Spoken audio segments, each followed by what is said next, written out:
Well, yes, we'd had over 100 days with no community cases in New Zealand, and we were doing rather well. But from what I can tell, just listening and looking around, people are pretty pissed off, but they're just living with it and they're accepting what they have to do to get through this situation again this time. So when you say they're annoyed, or to put it another way, is that going to count against the government, though, or they're accepting of the fact that this is just the world we're living in at the moment?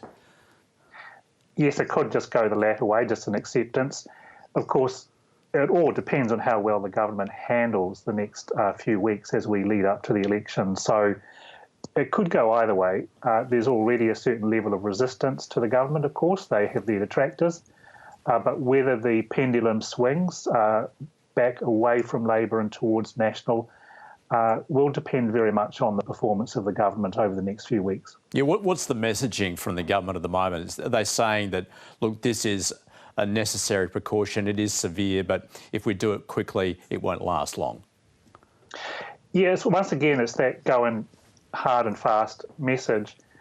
We've been shifted into a lockdown with less than 24 hours notice, over 4 cases, and another 4 probable cases have been discovered today. So we're not talking about a major blowout in numbers.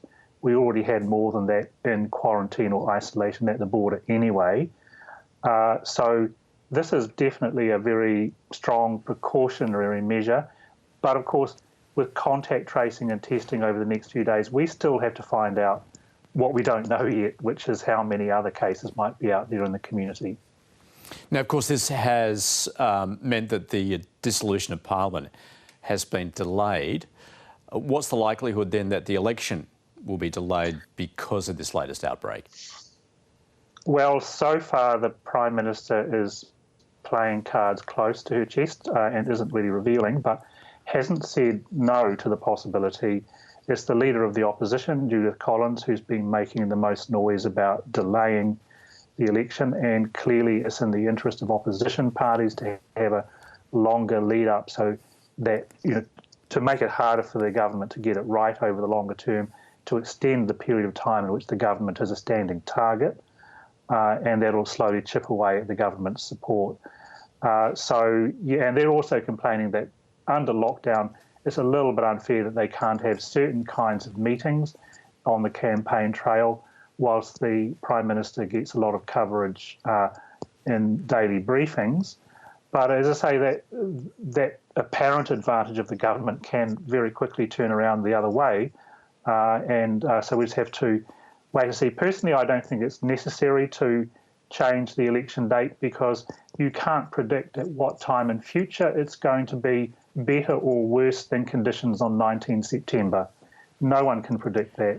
We might as well get on with it. If we can go to the supermarket under lockdown, we can go to a polling booth under lockdown. So I don't think it's actually as big a deal as the Leader of the Opposition is making it out to be. And Grant, bearing in mind the opposition is a long way back in the polls, how is it the National Party differentiating itself from the policies of the government? Well, their focus is going to be increasingly on the economic consequences of the lockdown. And of course, those consequences in New Zealand and I'm sure in Australia as well are very severe. Small businesses in particular in accommodation, hospitality, tourism are feeling it really, really tough. And so those kinds of consequences begin to be more painful as time goes by. And so it's to the advantage of opposition parties to delay the election so that they can keep that pressure on the government about economic consequences as compared with the public health disease control successes of the present government. Grant Duncan, good to talk to you. Thanks very much. Thank you.